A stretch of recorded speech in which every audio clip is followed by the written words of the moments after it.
everyone, so I've got another Most Haunted box set to talk about today, and this is Most Haunted Series 7.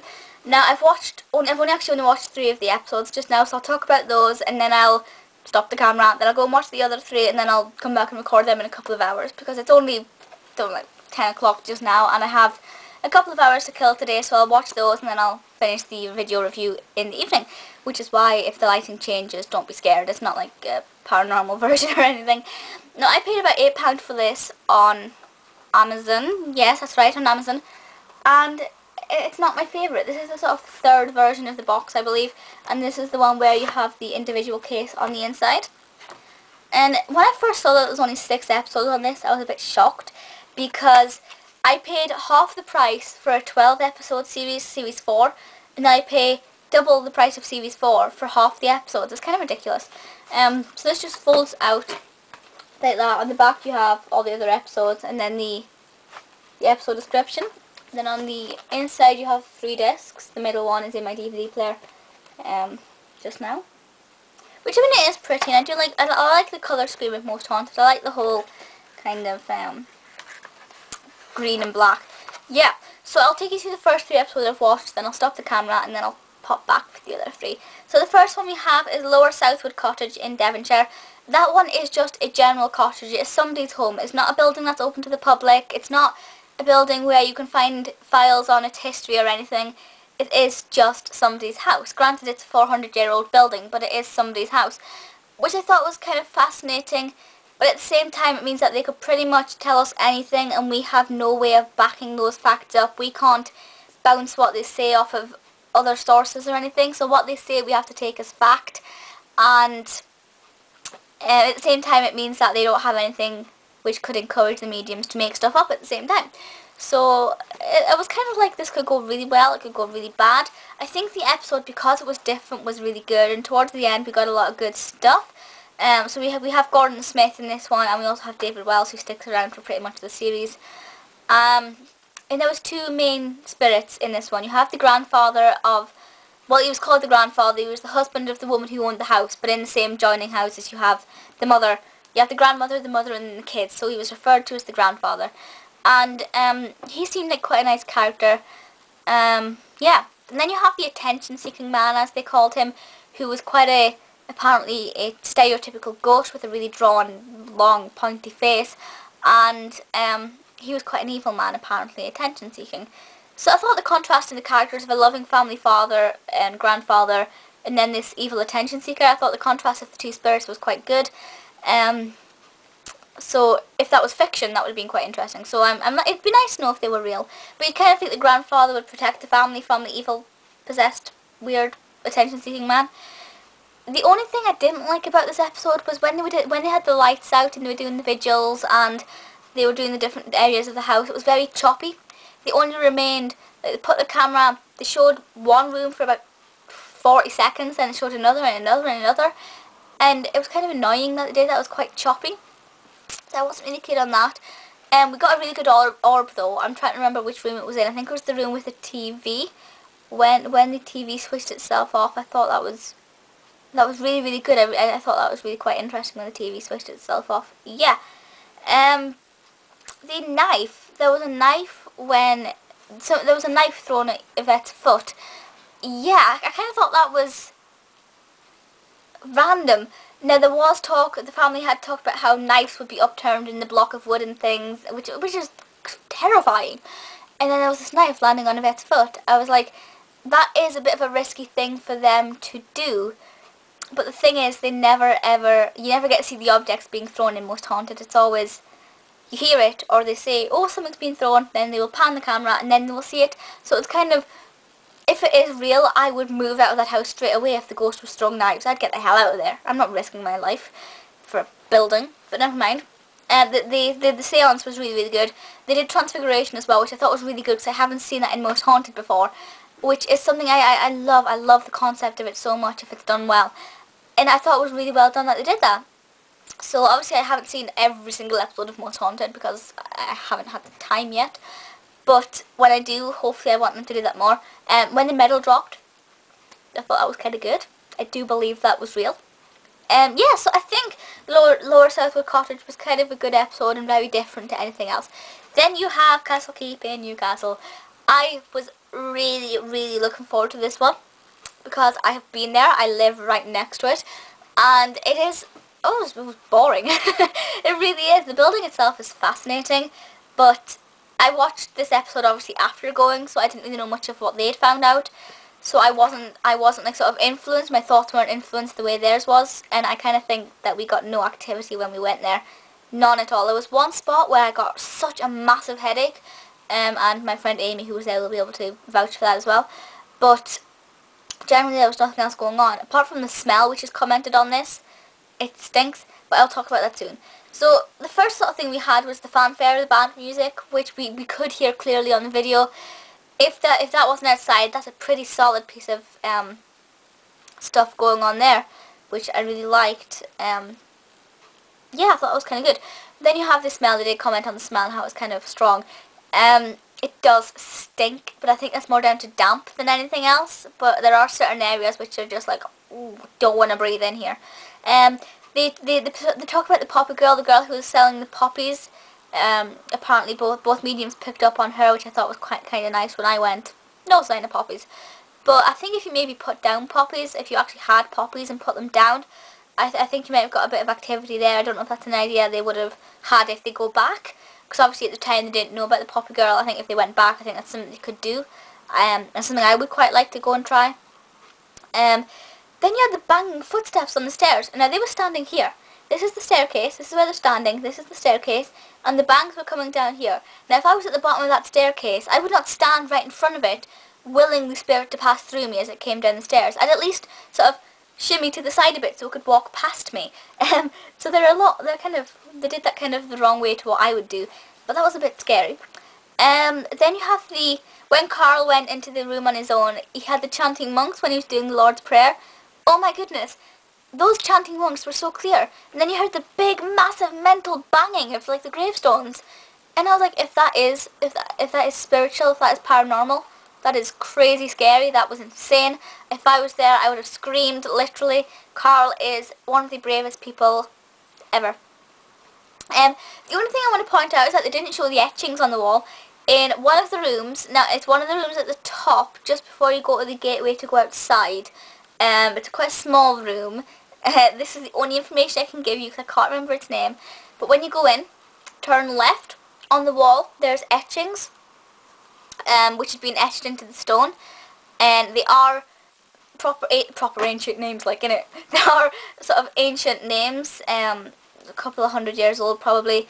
Thomas something was one of them, and you can tell the handwriting isn't today's handwriting, and the language is, you know, their names. And I kind of think they didn't comment on that. If they'd looked at those names, they could have tried to see if those spirits were still around. Because obviously, if you're going to etch your name into the stonework. It was like sandstone, it wasn't like granite. If you're going to etch your name into the stones, the building obviously means a lot to you, or you were killed there or captivated there, and they could have done something with that. So whether they just didn't see these names, or whether they didn't pick up on it, I don't know. But they should have really noticed those names and done something with that. It could have helped. Also on the stonework on the outside, on the turrets, you actually have sort of medieval almost writings, which I don't think means anything meaningfully. I just think it's sort of them numbering the brickwork and things so they know which block of brick goes where. But I thought it was really fascinating to have these really ancient etchings on the stones. I just loved it. So I think they should have picked up on that. But the rest of the episode was good. And when I go back, because I will go back, you know, it'd be a wasted opportunity if I don't, I will try and sort of bring out some of these things. I'll try and go as late as possible. It shuts at like 5, or the last entry is like 5 or half 4. I will go as late as possible, as dark as possible, so probably like November or something. In the last entry in November I'll go then and see what I can do, and I will take my camera, so fingers crossed. Then the third one we have is Woodchester Mansion. This building was abandoned. It was never really finished. Nobody stayed there long enough to call it a home apparently, and it looks like a really horrible building site. It's really scary. Yeah, I did like this one. I think we got some good activity, but at the same time it's not a place I would want to visit for paranormal purposes, because I think a lot of these things could be explained. So they picked up early on that there was a Frenchman around there. You know, the Frenchman could have been the killed one there, or he could have just been somebody who abandoned the place. We didn't quite work that out. He moved the table quite a lot. Now, if that was genuine table movement, this table was literally like, you know, completely jerks like that. It was massive, not just sort of little boop, not a shimmy or anything. It was a proper, which I think if it was genuine, it would have been fantastic. But in these first 3 episodes, we got more activity than we did throughout the entire series 4. So I'm kind of wondering what's going on here, because it's like all of a sudden spirits are being cooperative. I don't know. I really liked it when Stuart and Karl and Yvette went on their own to do a vigil, and Stuart and Karl were like, you know, push Yvette or do something to Yvette. I just thought it was really brilliant, because Yvette was like terrified. I just thought it was really kind of cheeky and feisty of them, and I really enjoyed that bit quite a lot. It was funny. Now, if somebody had pushed Yvette, I would have felt sorry for her. But if she was unhurt, I would have laughed. No offense. But yeah, the door shut, there was groaning noises. I thought they were all really, really good. It wasn't the most scary episode, but the building itself, I wouldn't go to at night. I wouldn't go to alone. I wouldn't. I'd go in the daylight with about 20 million other people, but on my own, I wouldn't go to it. So those first 3 episodes are okay, so I'll go and watch the other one, and then I will report back to you. Okay, so I've watched the other 3 episodes on this DVD, and I think actually those 3 were better than the first 3, and the first 3 were kind of alright. So, number 4, we have is Coronation Street. Now, I am a huge, huge Coronation Street fan, so when you're combining 2 of my greatest favourite TV shows, it's going to be pretty magical. And I had quite a lot of notes on this, so I kind of scribbled them down again and kind of narrowed them down, because I had like 2 A5 sides of notes, and I thought, this video is going to be long enough without going through all that. So, okay, we had Sue Cleaver and Simon Gregson taking part in this, who is Steve McDonald and Eileen Grimshaw. And they were 2 really great characters. I think they chose, I don't know how they came about, it was those 2. I don't know if it was a selection process or they put their names forward or whatever. But I think they were the 2 best cast members for the job. I think they definitely were great characters and brought quite a lot of fun to the show. Seeing the Cobbles, if you like, in a slightly different way is kind of interesting. It was interesting from the point of view where you could see behind the scenes. There wasn't a great emphasis on the sets themselves. It was more of an empty corridor, which was like the back of the artificial street front, and in the Rovers, but you didn't see anything else. You just literally saw the Rovers pretty much as we would see it. So it didn't really spoil the atmosphere too much. There was a few people they picked up on. They picked up on a man who died about, well, I say 10 years ago, it would be about 15 years ago now. A man who died 15 years ago who was about 40 to 50 years old. They didn't say his name for, you know, whatever reason. But apparently the Rovers and the whole Granada TV studios is actually built on a massive cemetery, like a centuries old cemetery, which I didn't know, so that's kind of creepy, to say the least, because that means the whole of Granada could be completely haunted, which is, it would be nice to get right through Granada and explore all the different studios and really sort of dig up the history below, if you like. The table tipping they did was really, really good. I thought that went really well, and that was really quite enjoyable to watch. Poor Simon Gregson, when he had the walkie-talkie that didn't work, I thought that added a bit of hilarity to it, just because if you think of him as Steve McDonald, it's kind of really funny. I just really thought it was really great fun.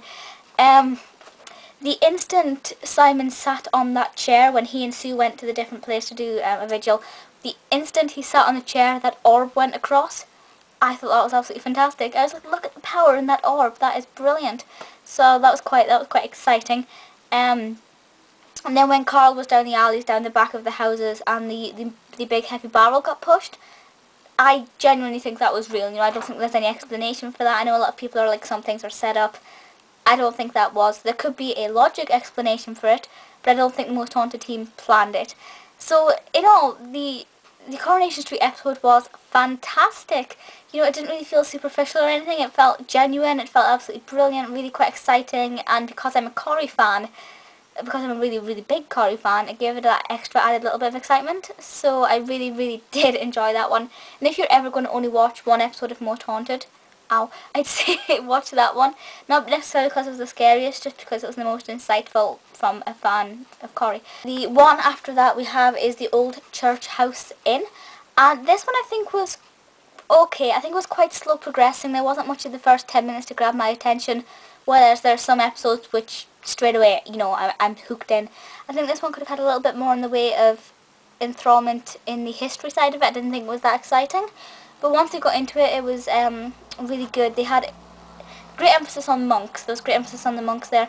And they had that really intense table tapping where the table was just, and then it was literally walking and the legs of the table were coming up. Probably the best table tapping I've seen in the Most Haunted episode so far.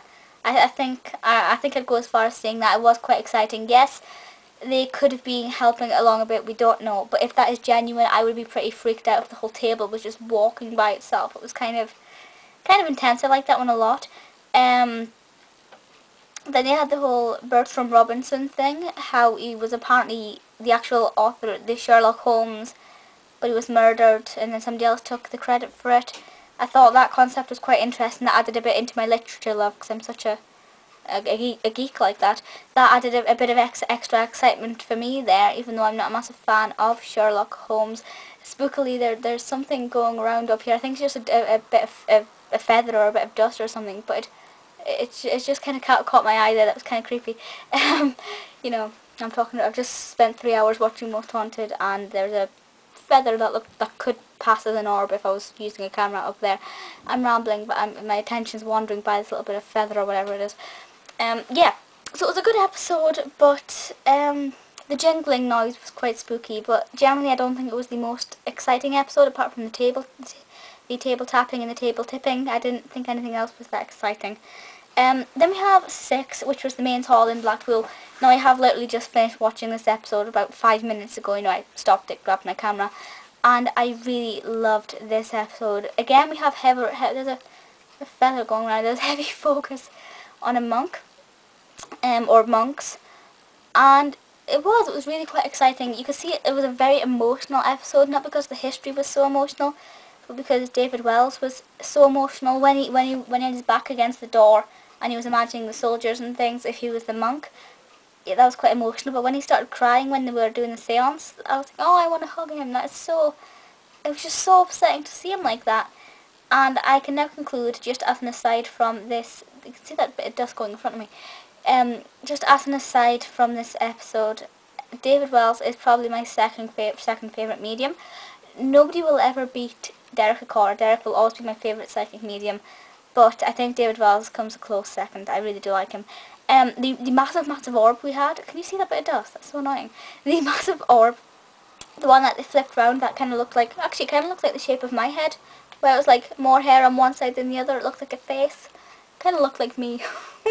Yeah, that orb was spectacular. When it just came, it was like right here in the camera, and it was like, probably took about that much of the screen up. It was huge, and I just thought, if I had the camera in my hand at that time and I saw that orb right in front of me, I would A, scream, B, drop the camera, but then C, get so excited that we just caught something so spectacular. So that orb I really did get quite excited by, and I think that's probably one of the best orbs they've ever had. So that's nice. When Rachel was crying, I was like, I don't care. I think it was just more of the atmosphere catching up with her rather than being an actual paranormal emotion draining out of her. I'm not really too sure of what to think of that one. My hair in my eye. I haven't quite worked out that one, but it wasn't really something that I think they gave it more time than I would have liked to have done. But when they used the table for the seance, I thought the door, sorry for the table tipping for the seance, I thought that was really quite a good thing to do for them to actually physically remove the door and put it down on the tabletop, because obviously that door has a lot of history behind it as far as the building's concerned. That was good. When David went like that, I know you can't see my hand, when he kind of went like that and like grabbed Yvette, she screamed, and it was funny, because when Yvette screams, it's funny. But when he grabbed her, I was kind of like, is this going to get really exciting and violent? No. David just started crying. But it was a beautiful episode, and I just really liked it, yeah. So out of all those 6 episodes, I guess my favourite would be Mains Hall, number 6, Coronation Street, number 4, and I suppose I'm going to have to say Castle Keep there as well, because I've been there, so I've got a connection with it kind of there. Yeah, there wasn't really one episode there which I was completely disappointed with. Nothing failed to deliver entirely. There was just 1 or 2 episodes which were not as exciting as the rest. But yeah, for a 6-episode series, the series did deliver. You know, some of those episodes probably were as exciting. I mean, the Coronation Street one, I'd rather watch 1 Corrie one than 3 normal ones. That's how much I loved the Corrie one. It was brilliant. So even though it's only half the size of some of the other series, it was still really good and definitely worth buying, even though it's twice the price of some of the other series. I think £8 for this is great. Obviously this is the first season, the first series post Derek Acorah, and it was kind of like I don't know what to do because I hadn't really paid attention to any of the series before after Derek had left until now. So I was like, don't know how this is going to go down, not really sure what I'm going to think of this. I can honestly say I do enjoy it. But yeah, my phone rang and it was just like on vibration, so I'm like, any little noise just now is kind of like, what's that? No, this house isn't haunted, I don't think, so I'm not really supposed to get spooked out by little noises. But yeah, it is very different. The techniques they have, the way the mediums work is very different to the way Derek works. He seemed to channel a lot of very aggressive spirits, but he was a lot more appreciative towards the spirits when they helped out. You know, he was polite, he said bless you, thank you, whenever a spirit helped out. The mediums here kind of ask for more, which is the right thing to do, but they don't seem as grateful. I don't know. I'm sure in the back of their mind they're really grateful, but out loud they're not very. But yeah, it was a really, really great series, definitely worth the money, and just worth getting hold of, yeah. So please feel free to leave comments on this series or anything else, and that's it for just now, so I'll see you all next time. Bye!